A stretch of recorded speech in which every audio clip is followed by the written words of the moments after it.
Assalamualaikum warahmatullahi wabarakatuh. Bismillahirrahmanirrahim. Alhamdulillahi rabbil alamin. Assalatu wassalamu ala ashrafil anbiya'i wal mursalin, Nabiyyina Muhammadin wa ala alihi wa sahbihi ajma'in. أعوذ بالله من الشيطان الرجيم. يا أيها الذين آمنوا اتقوا الله حق تقاته ولا تموتن إلا وأنتم مسلمون.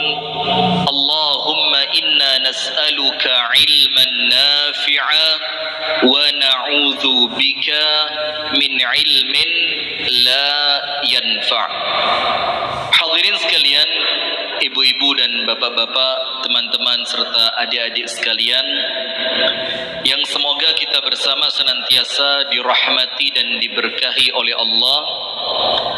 Puji dan syukur alhamdulillah kita haturkan kepada Allah atas nikmat dikumpulkannya kita di masjid yang mulia ini dalam rangka suatu amalan yang amalan ini merupakan salah satu amalan yang paling mendekatkan kita ke surga, yaitu talabul ilmi. Sampai Al-Imam Syafi'i rahimahullahu ta'ala itu beliau lebih memilih ilmu, mencatat ilmu, dan mutalaah itu mempelajari ilmu dibandingkan sholat malam. Karena memang begitu besarnya keutamaan ilmu, sampai kemudian Rasulullah sallallahu alaihi wasallam bersabda, "Man yuridillahu bihi khairan yufaqihu fid din." Hanya orang yang Allah inginkan kebaikan untuk mereka, yang Allah dudukkan di majelis ilmu. Duduknya merupakan ampunan, yang dicari adalah ilmu yang penuh dengan kebaikan, dan pulangnya insya Allah dengan doa yang oleh Allah diijabah. Amin ya rabbal alamin. Salawat beriring salam semoga tercurahkan kepada uswah kita, suri tauladan kita dan kekasih kita bersama Nabi besar Muhammad sallallahu alaihi wasallam, beserta seluruh keluarganya, seluruh istrinya, seluruh sahabatnya, dan seluruh di antara umat dan pengikutnya yang setia menjalankan sunnah dan ajarannya ila yaumil qiyamah. Hadirin sekalian, salah satu di antara proyek besarnya setan sekarang ini untuk orang beriman itu ada dua. Nah, ini penting ini. Jadi setan itu sekarang punya proyek besar, dan proyek besarnya ada dua. Nomor satu, tahrish bainal muslimin, memecah belah di antara umat Islam. Itu yang dikerjakan setan di setiap saat dan waktunya. Dan yang kedua, tafriq bainaz zauj wa zaujihi, memisahkan suami dari istrinya. Nah, ini sekarang dua ini. Jadi ketika kita ini sudah merasa aman dengan sholat kita, kita merasa aman dengan tilawah Al-Quran kita merasa aman dengan ibadah puasa yang senantiasa kita lakukan. Tapi hati-hati, semua itu di antara rukun-rukun Islam ini belum tentu cukup. Kalau kita tidak memberikan perhatian khusus pada dua hal tersebut, jangan sampai dipecah belah, dan jangan sampai rumah tangga kita dirusak oleh setan. Disebutkan dalam hadis yang diriwayatkan oleh Imam Muslim, Al-Imam Muslim An-Naisaburi itu meriwayatkan satu hadis. Dan hadis ini merupakan hadis yang perlu kita perhatikan agar kemudian rumah tangga kita senantiasa baik. Disebutkan dari hadis Jabir ibnu Abdillah sallallahu alaihi wasallam bersabda, "Inna iblisa yad'u 'arsyahu 'alal ma." Jadi iblis itu meletakkan singgasananya di atas air. Ini maknanya luas. Kemudian, "Tsumma yab'atsu sarayahu." Ketika iblis duduk di atas singgasana tadi, itu iblis mulai ngirim delegasi. Fa'adnahum minhum manzilatan a'dhamuhum fitnatan. Dan nanti dari utusan yang iblis kirim tadi, itu yang paling dekat posisinya dengan iblis, dengan pemimpinnya yang paling dekat posisinya bagus. Itu siapa? Setan yang paling banyak fitnahnya. Jadi kalau fitnahnya semakin besar, kedudukan dia dengan iblis semakin dekat. Maka setan itu rebutan untuk memberikan fitnah yang besar kepada umat Islam ini. Kemudian, "Tsumma yaji'u ahaduhum fayaqul." Salah satu di antara setan yang dikirim tadi lapor sama iblis.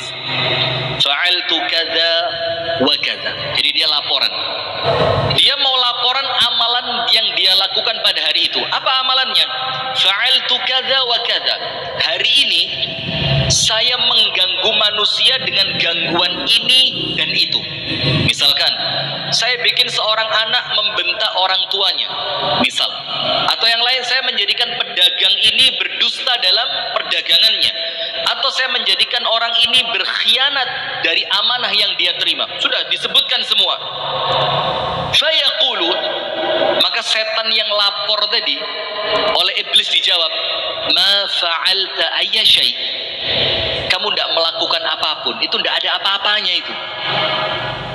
Apa yang kamu lakukan kepada manusia hari ini tidak keren sama sekali, kata iblis. Itu perbuatan kamu tidak manfaat, katanya iblis. Kamu tidak merusak mereka. Kemudian, "Tsumma yaji'u ahaduhum fayaqulu." Kemudian setan yang dikirim yang lain lagi itu datang lapor sama iblis.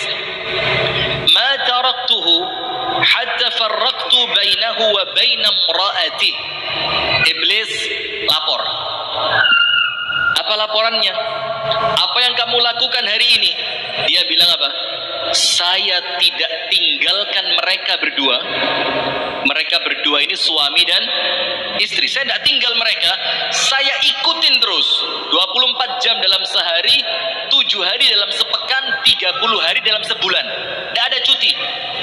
Terus saya ikutin dia hatta ufarriqahu, sampai kemudian hatta farraqtu bainahu wa baina imraati, sampai aku jadikan mereka berdua bercerai. Coba lihat. Aku tidak tinggalkan mereka sampai aku jadikan mereka apa? Bercerai. Kemudian iblis yang mendapatkan laporan mengatakan, "Fayudnihi minhu." Oleh iblis, setan yang berhasil menceraikan orang tadi itu didekatkan. Sini. Kamu yang paling keren nampaknya. Terus iblis mengatakan, "Ni'ma anta." Kamu ini sebaik-baik setan yang aku kirim. Nah, maka artinya rumah tangga ini, hadirin, hati-hati. Untuk yang sudah usia 50 ke atas aman lah insya Allah. Kalaupun cerai mau cari apa sih? Tapi nampaknya rumah tangga baru ini, yang kemudian mereka baru berumah tangga 5 tahun, baru berumah tangga 10 tahun, baru berumah tangga 15 tahun. Itu rumah tangga kita ini menjadi incarannya iblis di setiap harinya. Mau dirusak sama iblis.